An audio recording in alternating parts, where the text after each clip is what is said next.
Hai, Assalamualaikum warahmatullahi wabarakatuh. Kami dari kumpulan 2 yang terdiri daripada Saudah, Ashikin, Wahyu, Hanan dan Hanisa akan menerangkan tentang sumpah dan nazar dalam Islam. Moga bermanfaat.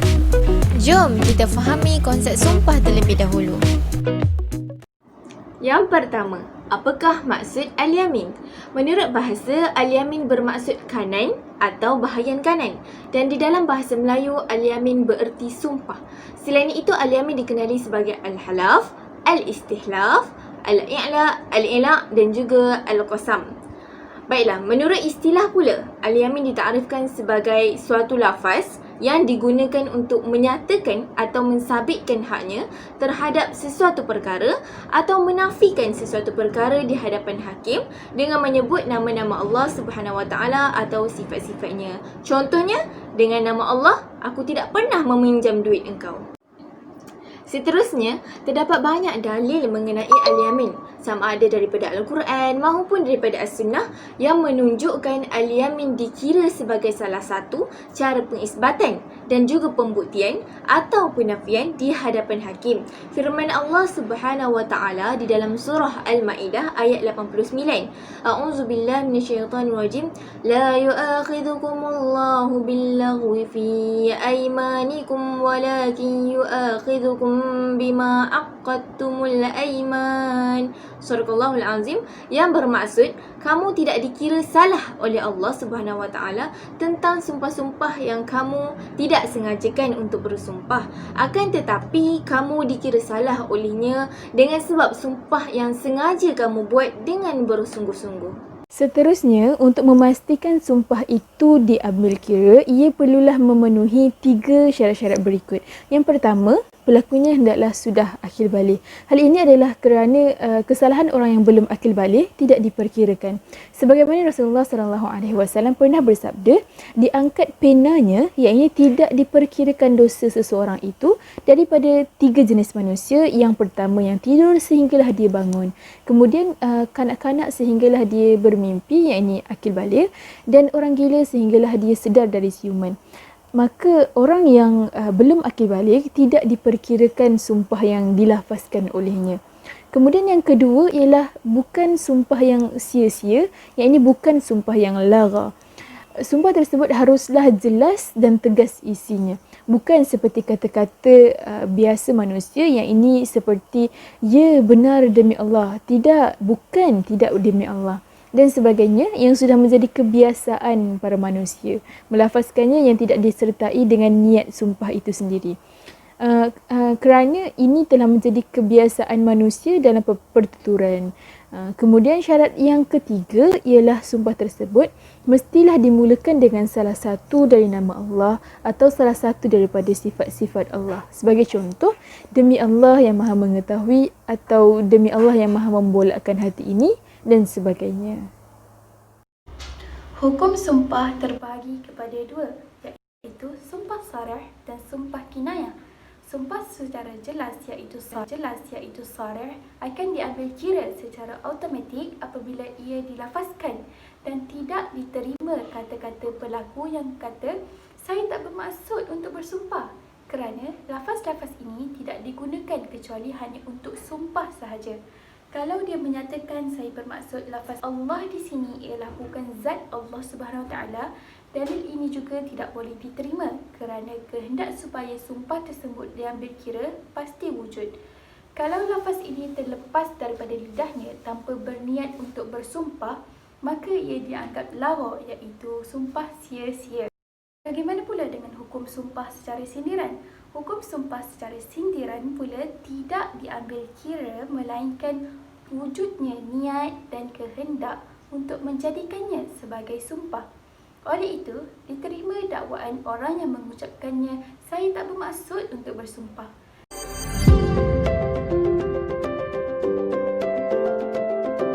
Si Fulanah baru sahaja diterima bekerja di sebuah premis setelah saban tahun mencari pekerjaan. Maka dia pun bersumpah, demi Allah yang Maha Mengasihani, aku akan bekerja bersungguh-sungguh dan menurut segala perintah yang diberikan oleh majikanku.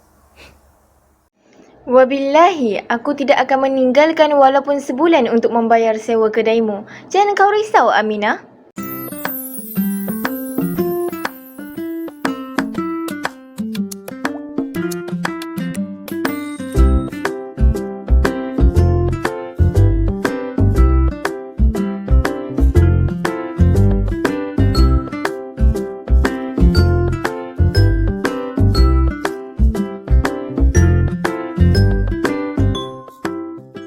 Sofia, saya dapat namamu yang awal tiru.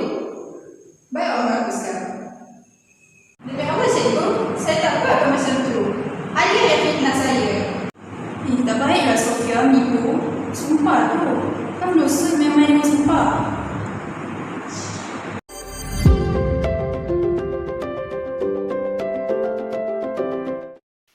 Yang Arif, pihak pendakwaan memohon kebenaran mahkamah yang mulia ini untuk memanggil defendant iaitu Encik Kamarul bin Sa'dun untuk memberikan keterangan. Okey, teruskan. Encik Kamarul, sila angkat tangan untuk mengangkat sumpah. Wallahi, wabillahi, watallahi. Demi Allah, saya, Kamarul bin Sa'dun, bersumpah dengan nama Allah bahawasanya saya menafikan tuntutan Puan Suraya binti Ahmad berhubung dengan tuntutan harta sepencarian bersama berbentuk harta rumah, dan jika saya berdusta pada sumpah saya, nescaya dimukai Allah dan laknatnya di atas saya dunia dan akhirat.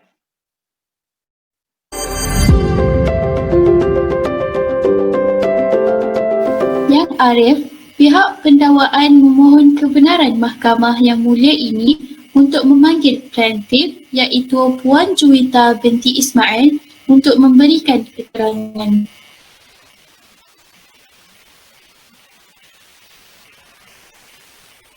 Silakan.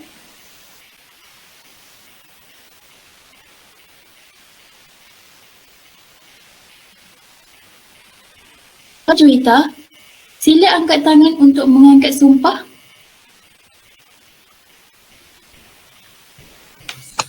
Wallahi wabillahi watallahi. Demi Allah, saya, Juwita binti Ismail, bersumpah dengan nama Allah bahawasanya ketika saya berhubung dengan kes pembunuhan Ahmad bin Ali adalah benar, dan jika saya berdusta pada sumpah saya, nescaya dimukai Allah dan azabnya di atas dunia dan akhirat.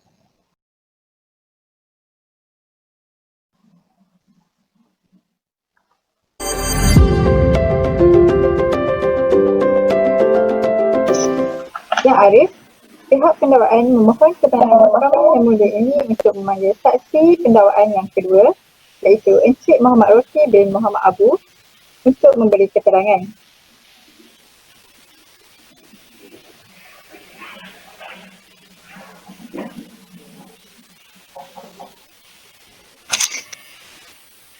Encik Roki,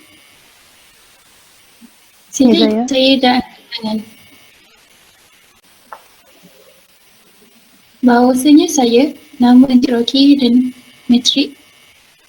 Bahawasanya saya, Muhammad Roki bin Muhammad Abu, 1815232, Dengan sesungguhnya dan suci hati, dengan sesungguhnya dan suci hati, mengaku bahawa segala yang akan saya nyatakan dalam perbicaraan ini segala yang akan saya nyatakan dalam perbicaraan ini adalah benar. Tidak ada yang tidak benar, Melainkan yang benar-benar belaka.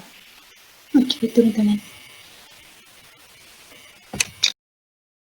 An-nuzur adalah kata jamak bagi nazar. Dari sudut bahasa, ia bererti janji melakukan kebaikan ataupun keburukan. Dari sudut syarak, ia bererti janji melakukan kebaikan secara khusus. Dalam istilah fuqaha, ia bererti mewajibkan diri melakukan ibadat yang tidak diwajibkan oleh syarak secara mutlak, ataupun ibadat yang bergantung kepada perkara lain. Dalil pensyariatan dan kewajipan melaksanakannya terdapat dalam Al-Quran dan As-Sunnah. Dalam Al-Quran, Allah berfirman, dan hendaklah mereka menyempurnakan nazar-nazarnya. Surah Al-Hajj ayat 29. Dalam hadis Nabi SAW yang diriwayatkan oleh Bukhari daripada Aisyah radhiyallahu anhu daripada Nabi SAW, sabdanya, barang siapa yang bernazar untuk mentaati Allah, maka hendaklah dia mentaatinya, dan barang siapa yang bernazar untuk melakukan maksiat kepadanya, maka janganlah dia melakukannya. Jenis pertama iaitu nazar al-lajaj. Apabila kehendak yang dinazarkan itu berlaku, maka orang yang bernazar wajib melaksanakan apa yang telah diwajibkan ke atas dirinya. Dia boleh memilih salah satu antara keduanya kerana jenis ini menyerupai nazar dari sudut kewajipannya dan menyerupai sumpah dari sudut ia adalah alat untuk menghalang daripada melakukan sesuatu perkara. Jenis kedua iaitu nazar al-mujazah. Apabila kehendak yang dinazarkan itu tercapai, maka orang yang bernazar itu wajib melaksanakan apa yang telah diwajibkan untuk dilaksanakan dan perkara lain tidak akan dapat menggantikannya. Jenis yang ketiga iaitu nazar al-mutlaq, yang juga bahagian kedua daripada nazar at-tabarruk. Hukumnya ialah orang yang bernazar wajib melaksanakan apa yang diwajibkan ke atas dirinya secara mutlak, kerana nazar ini tiada pergantungan syarat dengan perkara lain. Namun dia berhak melewatkan pelaksanaan janji nazarnya sebagaimana dia belum sampai ke suatu tempoh yang diyakininya dia tidak lagi mampu menunaikan janji nazarnya. Dia juga tidak berhak menukar nazar ini dengan kafarah sumpah kerana makna sumpah tidak wujud dalam nazar jenis ini. Untuk syarat-syarat nazar terbahagi kepada dua, iaitu syarat orang yang bernazar dan juga perkara yang hendak dinazarkan. Untuk syarat orang yang bernazar, yang pertama mestilah Islam. Tidak sah nazar bagi orang kafir selagi mana dianya kafir. Dan yang kedua, taklif. Tidak sah juga nazar bagi seorang kanak-kanak dan juga orang gila kerana kedua-duanya tidak berkelayakan untuk melakukan kewajipan. Dan yang ketiga, haruslah sukarela. Tidak sah nazar bagi orang yang dipaksa. Sabda Nabi Muhammad SAW, tidak diperkirakan daripada umatku kesilapan, kelupaan dan juga perkara yang dipaksakan ke atasnya. Riwayat Ibnu Majah. Untuk syarat perkara yang dinazarkan terbahagi kepada dua, iaitu perkara yang dinazarkan mestilah ibadat. Tidak sah bernazar bagi perkara yang harus, iaitu perkara yang tidak menghasilkan dosa ataupun pahala apabila ditinggalkan atau dilaksanakan. Yang kedua, perkara yang dinazarkan tidak termasuk fardu ain. Ini adalah kita hanya boleh bernazar pada kewajipan fardu kifayah kerana kewajipan fardu kifayah akan bertukar menjadi fardu ain untuk orang yang bernazar sahaja.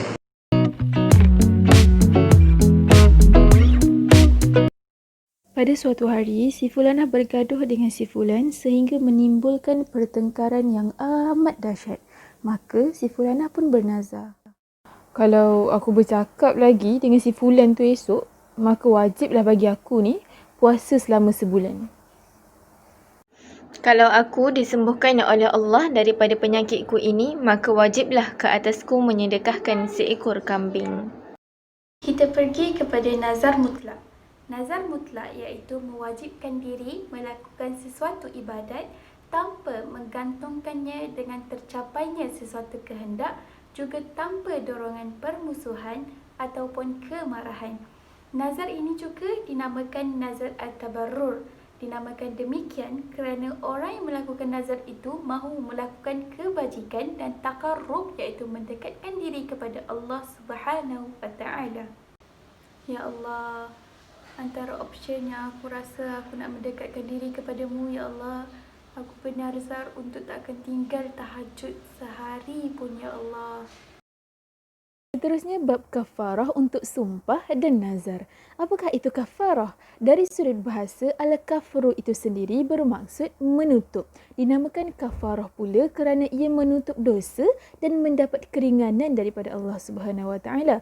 Manakala dari sudut istilah, kafarah itu bermaksud perbuatan yang boleh menghapuskan dosa yang berupa membebaskan hamba, bersedekah dan berpuasa dengan syarat-syarat tertentu.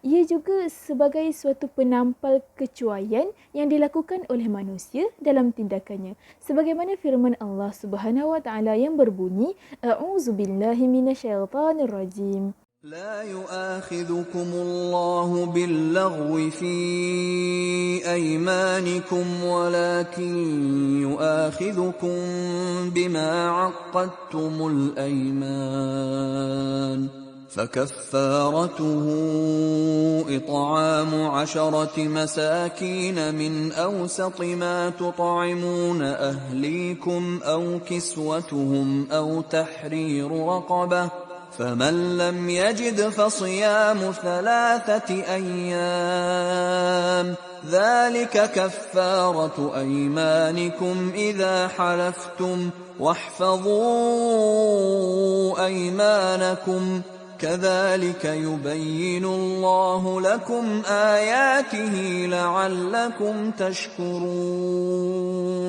Berdasarkan surah Al-Maidah ayat yang ke-89 itu tadi, Allah Subhanahu wa taala telah menyediakan kepada kita 4 cara-cara untuk menebus kafarah, dan ayat tersebut telah membawa maksud kamu tidak dikira salah oleh Allah Subhanahu wa taala tentang sumpah-sumpah yang kamu tidak sengajakan untuk bersumpah. Akan tetapi, kamu dikira salah olehnya dengan sebab sumpah yang sengaja kamu buat dengan bersungguh-sungguh. Maka bayaran dendanya ialah memberi makan kepada 10 orang miskin dari jenis makanan yang sederhana yang kamu biasa berikan kepada keluarga kamu. Atau memberi pakaian kepada mereka. Atau memerdekakan seorang hamba. Kemudian, sesiapa yang tidak dapat menunaikan denda-denda yang tersebut, maka hendaklah ia berpuasa selama 3 hari. Yang demikian itu ialah denda penebus sumpah kamu apabila kamu bersumpah. Dan jagalah, kemudian peliharalah sumpah kamu. Demikianlah Allah menerangkan kepada kamu ayat-ayatnya dan hukum-hukum agamanya supaya kamu bersyukur.